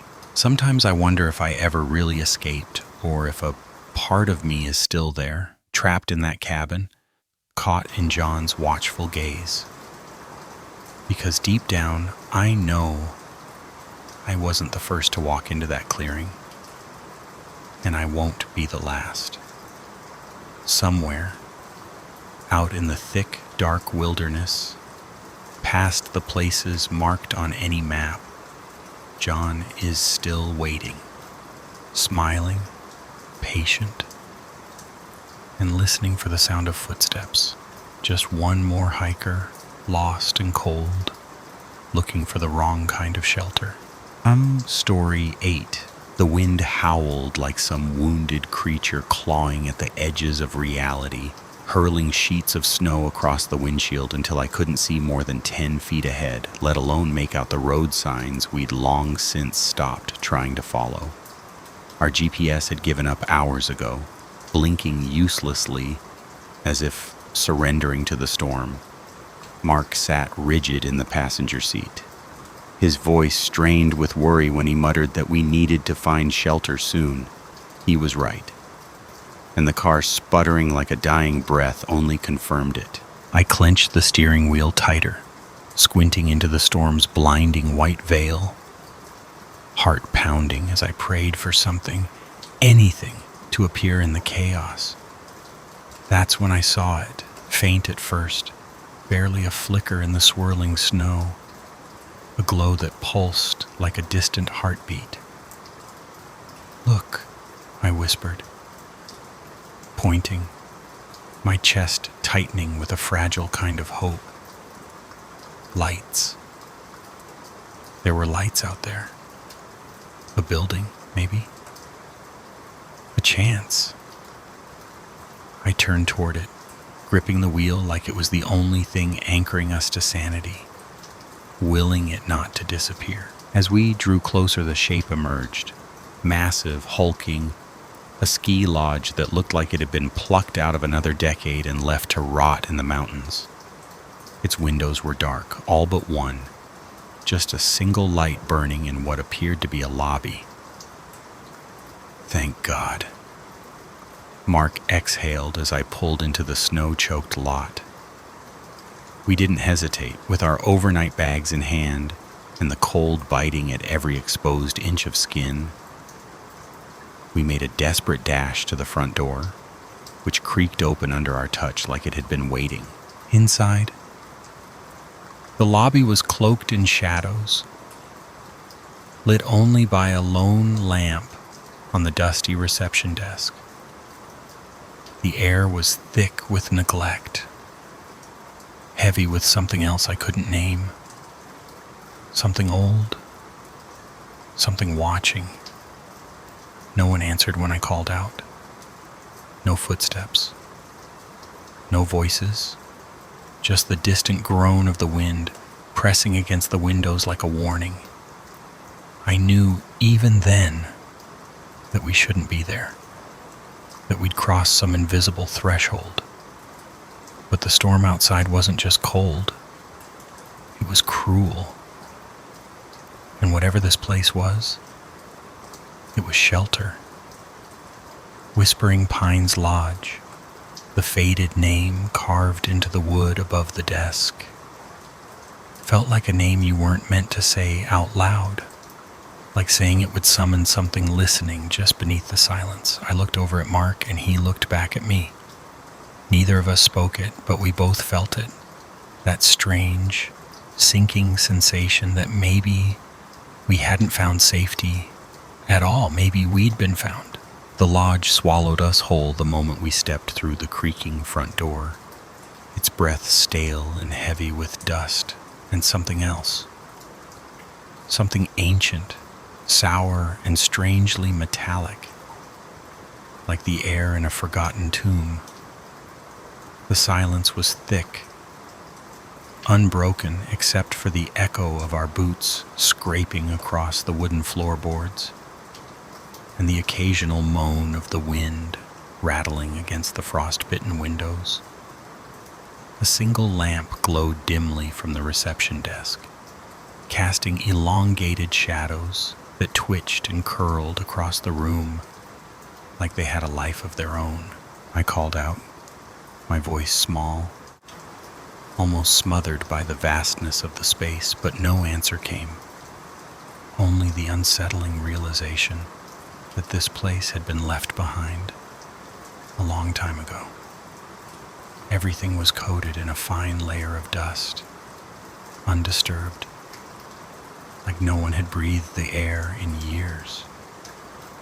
Mark moved beside me, quiet but alert, his eyes darting to every corner like he expected someone or something to emerge. We didn't say much. There was a kind of unspoken agreement between us, a reluctant acceptance that the car wouldn't start again and the storm outside would kill us if we tried to wait it out on the road. This place, as unsettling as it was our only choice. At the desk, I found the guest book. Open, brittle, its last entry dated over 5 years ago. The pen next to it hadn't moved since. I dragged a finger through the dust and felt a chill that had nothing to do with the snow outside. I don't think anyone's been here for a long time, I whispered. Mark didn't answer. He was staring at a bulletin board nearby, its cork warped and yellowed with age. I joined him and scanned the tattered remnants of old notices, trail maps, weather warnings, lost gloves and scarves. But one thing, tucked almost like it was trying not to be noticed, caught my eye. A newspaper clipping, faded and brittle. The headline sent a slow, creeping dread down my spine. Local legend or deadly truth? The Curse of Whispering Pines Lodge. The article described guests who checked in and were never seen again. Locals blamed an ancient curse tied to the land, maybe something older than the lodge itself. Authorities found no evidence, but the disappearances remained. It's probably just a gimmick, Mark said, trying to sound casual. Spooky stories to give the place character. But his voice betrayed him. He didn't believe that, not really. Neither did I. Still, what choice did we have? We pulled a room key from the rack, any room, it didn't matter, and climbed the grand staircase that groaned under our weight like it hadn't borne footsteps in years. The room we entered was eerily pristine. Twin beds made with military precision, a tiny bathroom still stocked with crumbling toiletries, frozen in time as if someone had intended to come back and never did. It felt like stepping into a photograph, too still, too perfect. Mark tried to lighten the mood, joking that it wasn't the Ritz, but I could see the tension in his eyes. We each took a bed, too tired to talk, and lay beneath the scratchy covers, while the wind outside howled like something alive, scraping against the walls, looking for a way in. I must have drifted off, but it wasn't the wind that woke me. It was something else. A sound. Subtle at first, then clearer. Footsteps. Slow, deliberate, just outside our door. I bolted upright, my breath caught in my throat. "Mark," I whispered. He was already awake, staring at the door. "You hear it too?" he asked, voice tight. The footsteps stopped. Then the doorknob began to turn. Not a knock, not a voice, just the slow, steady twist of the handle, like something was trying to come in. Mark jumped from his bed and pressed against the door. "Who's there?" he called, trying to sound brave. No answer, just the knob turning harder now, more insistent. I joined him, pressing my weight against the door, heart thundering. "We're armed," I shouted.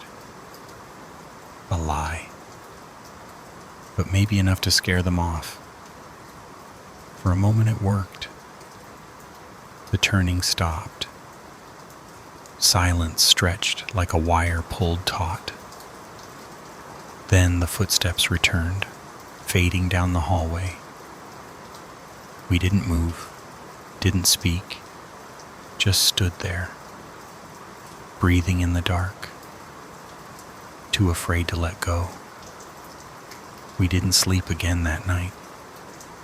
Every creak in the floorboards, every whisper of wind felt like a presence, hovering just beyond the walls. At first light, pale and sickly through the curtains, we packed our things in silence. No discussion, no argument, just a shared decision. We were getting out. Now. But when we stepped into the hallway, everything felt different. The air was colder, heavier. The light made the shadows seem longer, deeper. We descended the stairs carefully, and that's when we saw them. Footprints in the dust. Not ours, leading from the front door, up the stairs, right to our room. We hadn't imagined it. Something had been there, watching us, trying to get in. "Run," Mark whispered. And we did. Out the door, into the blinding white. The storm had passed overnight, but our car was buried under a mountain of snow. "Forget it," I gasped, reaching for my phone. But when I looked at the screen, my stomach dropped. The date. It was 3 days later. We'd only spent one night inside. Or so we thought. My hands trembled. Mark looked over my shoulder and went pale. We didn't speak. Didn't question. Just ran. We reached the road and flagged down a snowplow, the driver eyeing us like we were ghosts. When we told him where we'd stayed, his face twisted. "Whispering Pines?" he said, frowning. "That place burned down years ago. There's nothing left but a shell." I turned slowly, and through the trees, just for a moment, I saw it. The lodge, whole and looming, its silhouette sharp against the snow. And in one of the upstairs windows, a figure watched us. Still, motionless. A blink later, the vision was gone. Only a scorched ruin remained. Blackened beams jutting from the snow like bones. I didn't say anything, neither did Mark. But something inside me shifted that day, like a thread had been pulled loose. Even now, when the wind cries through the trees outside my window, I sometimes think I hear footsteps, whispers, a door handle turning softly in the night.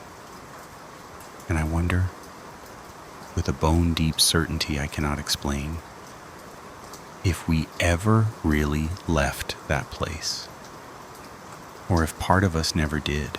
The snowplow came like a ghost through the white haze, its growling engine tearing through the silence that had clung to us since we fled the lodge.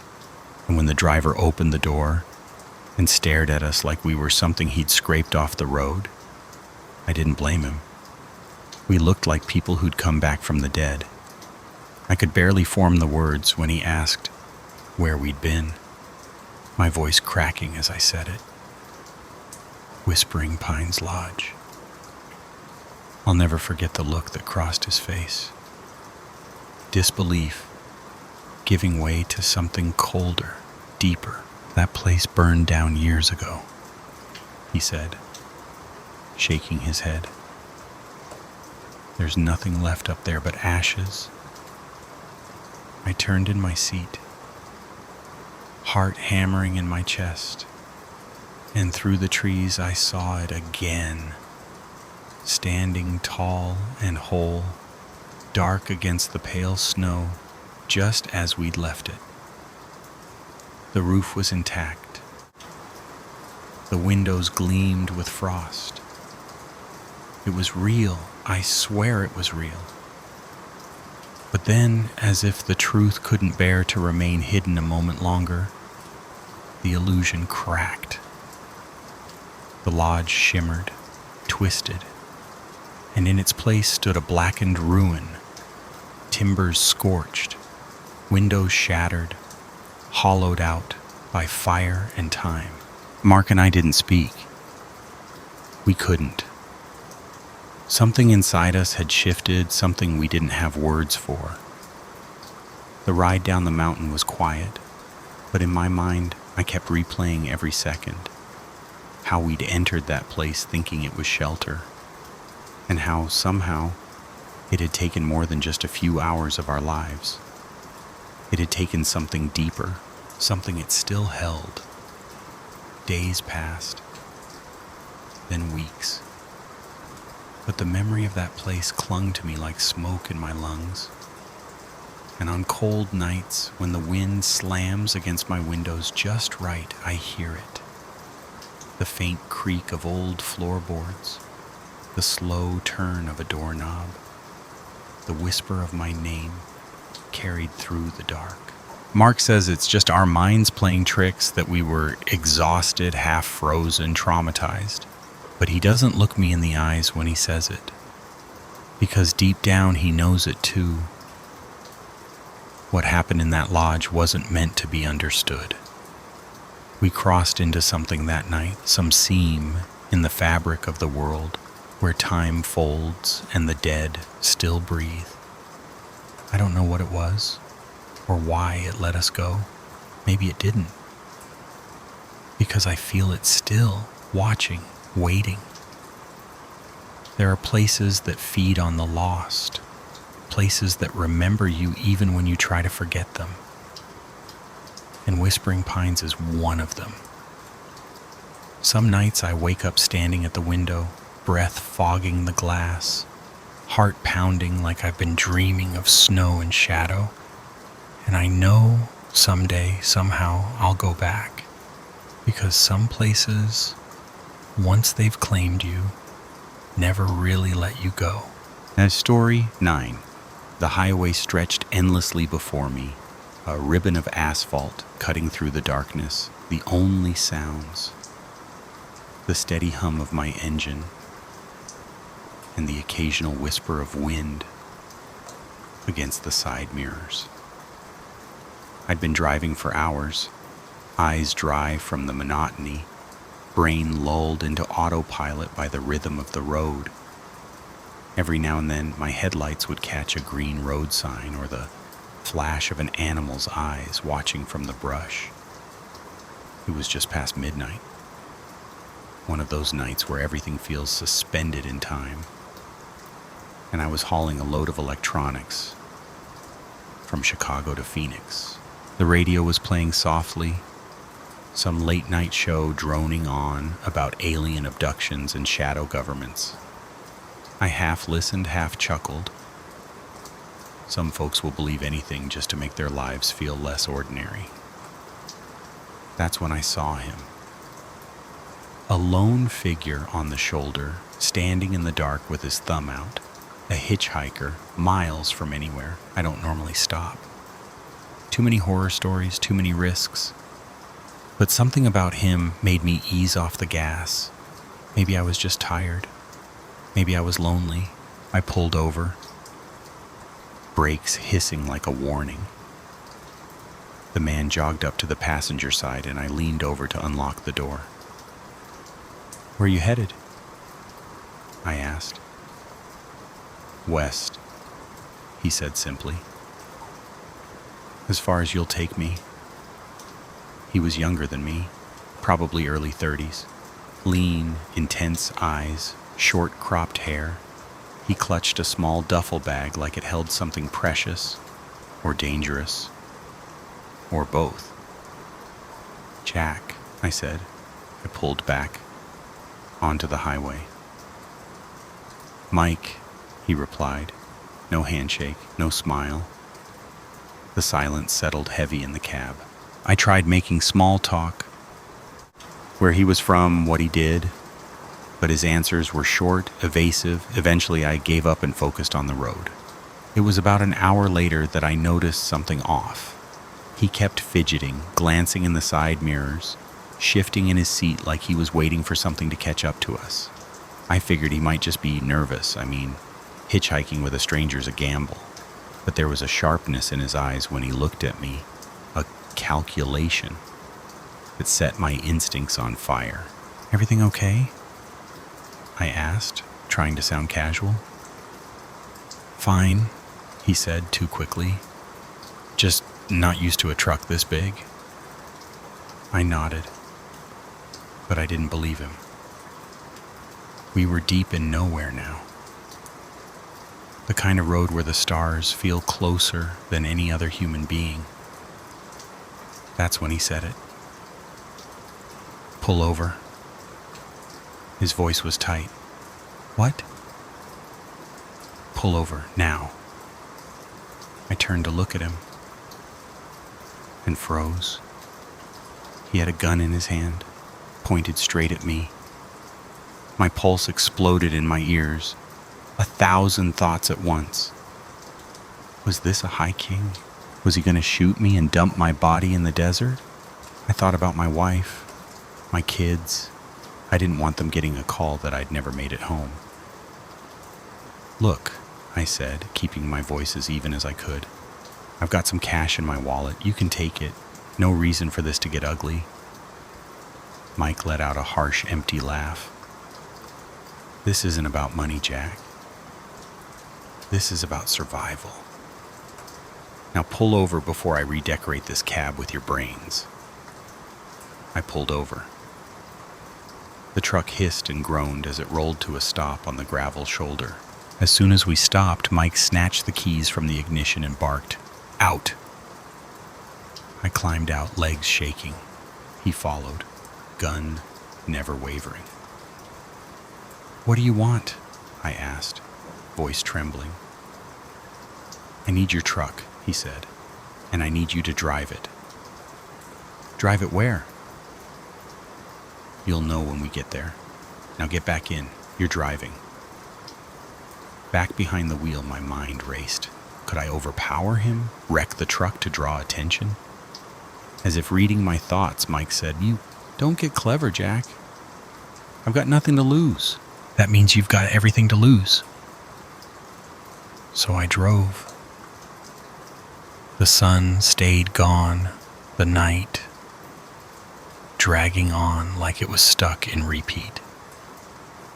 Mike never put the gun down. He kept scanning the mirrors like hell itself was on our tail. After a while, I couldn't take the silence. "Who are you running from?" I asked.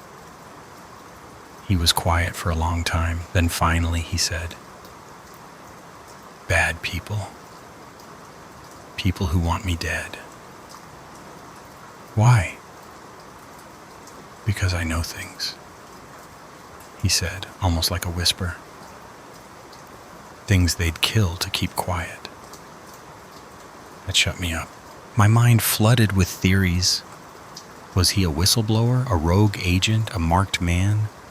Whatever he was, I was now part of it, like it or not. Just before dawn, the sky went from pitch to bruised purple. That's when Mike tensed. "They're here," he muttered, staring into the mirror. I followed his gaze. A black SUV was behind us, closing fast.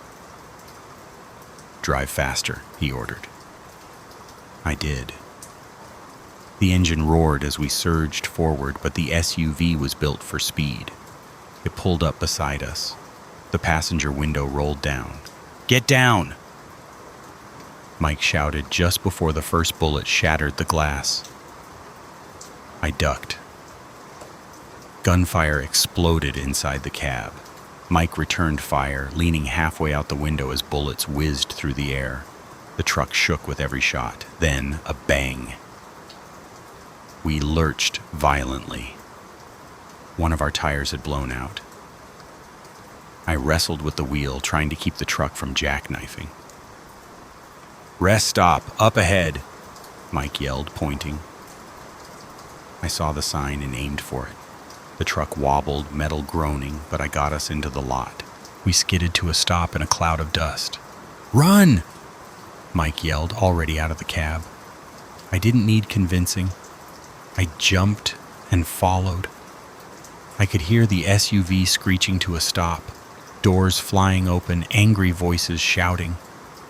We sprinted toward the rest stop's main building, empty except for a half-asleep attendant. "Call the police," I gasped. "There are—" The door crashed open. 3 men, all armed. The attendant screamed and ducked. Mike shoved me behind a rack of chips and opened fire. The building became a war zone. Gunshots shattered windows. Bags of snacks exploded in a storm of crumbs and firecracker pops. The smell of smoke and gunpowder filled the air. I crouched behind the rack, heart hammering. Mike was outnumbered. I was unarmed. And it felt like we weren't going to make it. But then, silence. I peeked out. The 3 men were down. Mike stood, guns still raised, chest heaving. I was about to speak when he turned to me. "I'm sorry," he said quietly. "I never meant for you to be part of this." Then he was gone, through the back door before I could stop him. I didn't follow. My legs were done. I sat there, waiting for the sirens I knew were coming. The police arrived minutes later. Questions, statements, disbelief. I told them everything. Mike's name, the hijack, the chase, the shootout.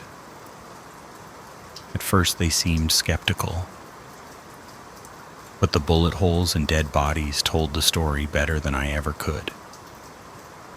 Turns out Mike was exactly what he said. A whistleblower. He was set to testify against one of the biggest crime syndicates in the country. The men chasing us were hired to make sure he never did. Mike was never found.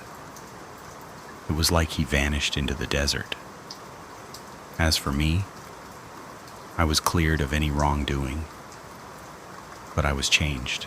Still drive, still haul my loads, but I keep the doors locked now.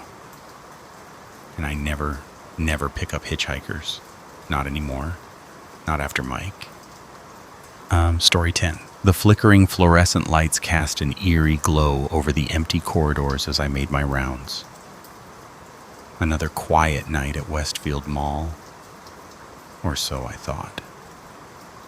My name's Mike, and I've been working the night shift here for the past 3 years. Most nights are predictable, dull even. I walk the same paths, check the same locks, make sure nobody's hiding out in the food court trying to catch free shelter. But that night was different. I clocked in around 10 just as the last of the cleaning crew was heading out. Janice, the sweet old lady who always took her time polishing the floors, gave me her usual smile and said, "All quiet tonight, Mike. See you tomorrow." If only she knew.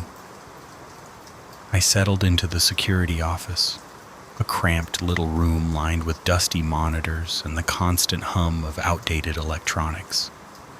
Did my usual scan, just empty corridors, dark storefronts, mannequins, frozen mid-pose. Perfect.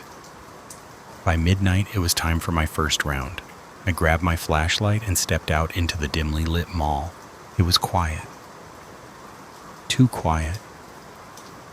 My footsteps echoed off the tiled floors, sharp and rhythmic, the only sound in a place designed for thousands of voices. I'll admit it. Those walks always gave me the creeps. Something about walking past store windows lined with faceless mannequins, made my skin crawl. They just stood there, like silent sentries, watching. I had just passed the fountain in the central atrium when I heard it. A sound, metallic, a scraping, distant but deliberate. I stopped, held my breath. There it was again. Metal on metal. Faint, but definitely real. "Hello?" I called out, my voice too loud in the vast stillness. Nothing. I swept my flashlight across the storefronts. Everything looked in place. Maybe it was just the pipes, I told myself. Old building. Things creak. Still, the chill crawling up my spine didn't care much for logic. I forced myself to keep walking, but now every shadow looked deeper, every faint creak sharper. I couldn't shake the feeling that I wasn't alone anymore. When I got back to the security office, I shut the door a little harder than usual. My nerves were frayed. I sank into the old chair and stared at the screens in front of me, rows of grainy, black and white feeds from all over the mall. Everything looked normal. Nothing moved. But that feeling of being watched, it hadn't left. I leaned in closer, eyes scanning each monitor, willing something, anything, to prove I wasn't going crazy. And then I saw it. A shadow. Just a blur, darting across the lower left corner of camera 4. I froze, heart skipping. I rewound the footage. Slower, there it was again, a figure. Quick, too fast to identify, but unmistakably human. Someone was in the mall. My mouth went dry. I reached for the radio, hesitated.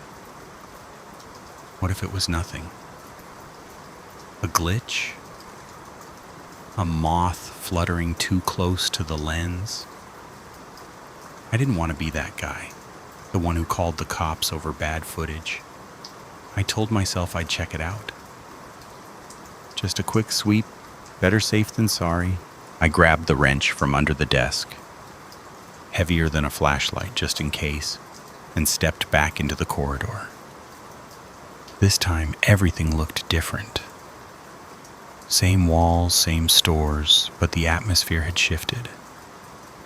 Heavier, like the building itself was holding its breath. I moved quietly, eyes darting from shadow to shadow, every storefront suddenly a potential hiding place. I was nearing the electronics store when I heard it again, the scrape. Louder now. Close. I approached slowly, heart pounding against my ribs, flashlight beam trembling ever so slightly. The store gate was mostly down, but not all the way. There was a small gap near the bottom, maybe a foot high, big enough for someone to crawl through. I crouched, peered inside. Blackness. Nothing but shapes and shadows. My instincts screamed at me to call for backup, but my feet betrayed me. I ducked under the gate, the metal groaning behind me as I slipped into the dark. It swallowed me whole. My light barely pierced it. Rows of silent TVs and computers loomed around me like a graveyard of glass eyes. "Security," I called out, trying to sound firm. "Show yourself." No answer. Then a crash, sharp, sudden, from deep within the store. I swung the flashlight in that direction, caught a flicker of movement. Someone was definitely in here. My grip tightened on the wrench, breath shallow. Another crash, Closer, too close. I spun, saw nothing. Whoever they were playing with me. And I was already too deep in the game. Then the lights came on. All at once. Too bright, too sudden. I winced, momentarily blinded, my heart hammering in my chest. When my vision cleared, they were already there. 3 of them. Men dressed head to toe in black, faces hidden behind masks that looked like they'd been cut from old canvas sacks. They didn't move at first, just stood there, spaced out, forming a wall between me and the way out. One held a crowbar, another a knife. The third one in the center had nothing in his hands. That was the one who spoke. Well, he said, voice muffled but steady. Looks like we've got company, boys. I raised the wrench, tried to steady my breathing. You're trespassing, I said, surprising myself with how calm I sounded. Leave now, and I won't call the cops. They laughed. A dry, humorless sound that bounced off the walls and made my stomach twist. You still don't get it, Rent-A-Cop, the leader said. We're not going anywhere, and neither are you. They started to move slowly, spreading out, hurting me. My pulse roared in my ears. I backed up, bumping into a display stand behind me. I was outnumbered, outarmed, cornered. I needed something, anything. My hand brushed against a boxed laptop. Without thinking, I grabbed it and hurled it at the guy with the knife. He ducked. The box shattered against the floor. And in that split-second opening, I ran, bolted between the aisles, knocking over shelves and display racks behind me as I went. Glass broke. Plastic skidded. They shouted and came after me. I didn't look back. My only thought was, get out. I slid under the gate, scraping my shoulder hard against the metal edge. Pain flared, but I didn't stop. I tore down the mall corridor, every footstep echoing behind me, mine and theirs. I knew the building. They didn't. That was my only advantage. I veered hard toward the service hallway, punched open the metal door, and disappeared into the warren of concrete tunnels that crisscrossed the mall like veins. The door slammed behind me with a hollow bang. In here, the air was colder, heavier. Emergency lights flickered dimly overhead. I ran blindly, turning corners without thinking. Left, right, another left. Somewhere behind me, I could hear their footsteps chasing mine, sometimes faint, sometimes too close for comfort. But I kept running, deeper and deeper into the maze. The tunnel finally spit me out into the mall's basement. A vast industrial underworld I usually avoided during my shifts. Everything down here was oversized and humming. Massive generators, heating units, endless pipes crisscrossing above like metal vines. The constant mechanical thrum was deafening, almost alive, masking the sound of my own ragged breathing. I crouched behind a giant boiler, sweat pouring down my back, wrench still clutched in my hand, slick with fear. Somewhere above me, I could still hear them, shouting, footsteps, doors slamming. They were splitting up. They were hunting me. I didn't have my radio. It was back in the office. My cell phone? In my locker, locked away upstairs. I was completely alone, and they knew it. A noise made me freeze. Footsteps, close, slow, deliberate. One of them had made it down here. I held my breath, pressed my back to the boiler's rusted D, and watched the cone of a flashlight swing back and forth just feet away from where I hid. It paused, tilted. I thought he'd seen me. My heart stopped. But then the light moved on, the footsteps growing softer. I waited, counted to 30, then 50. Then I started moving slowly, each step measured, careful not to make a sound. I needed to find the stairwell. I needed to get upstairs to the front exit, my only chance. I weaved through the maze of machines, alert for the slightest motion, the smallest noise. Just as I reached the metal stairs, a hand clamped down on my shoulder. I reacted on instinct, spun, swung the wrench. It connected with something solid, a dull thud, followed by a sharp grunt of pain. I didn't stay to look.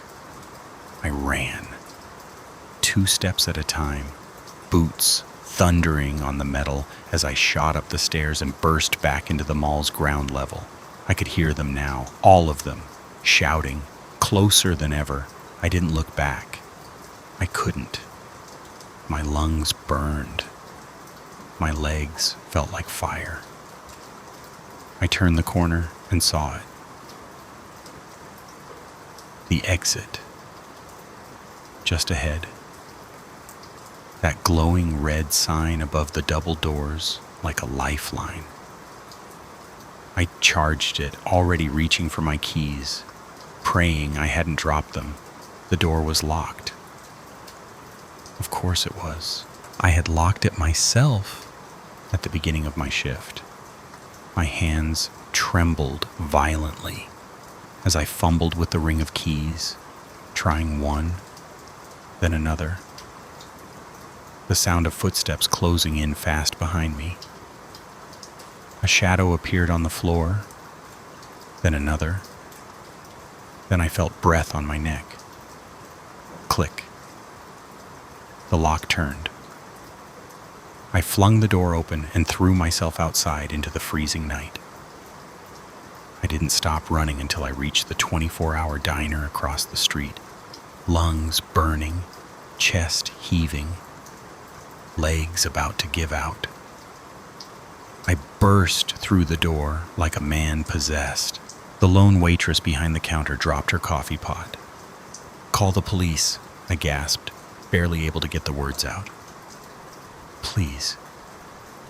The next few hours blurred into a fog of sirens, flashing lights, and endless questions. The officers searched the mall top to bottom but found nothing. No masked men, no signs of forced entry, just the mess I'd left behind. The wrecked displays in the electronics store, a discarded crowbar, and my own footprints, tracked in sweat and panic. They said it might have been a prank, a hallucination, maybe even stress-induced paranoia. But I knew better. I saw them. I heard them. I felt their breath on my neck.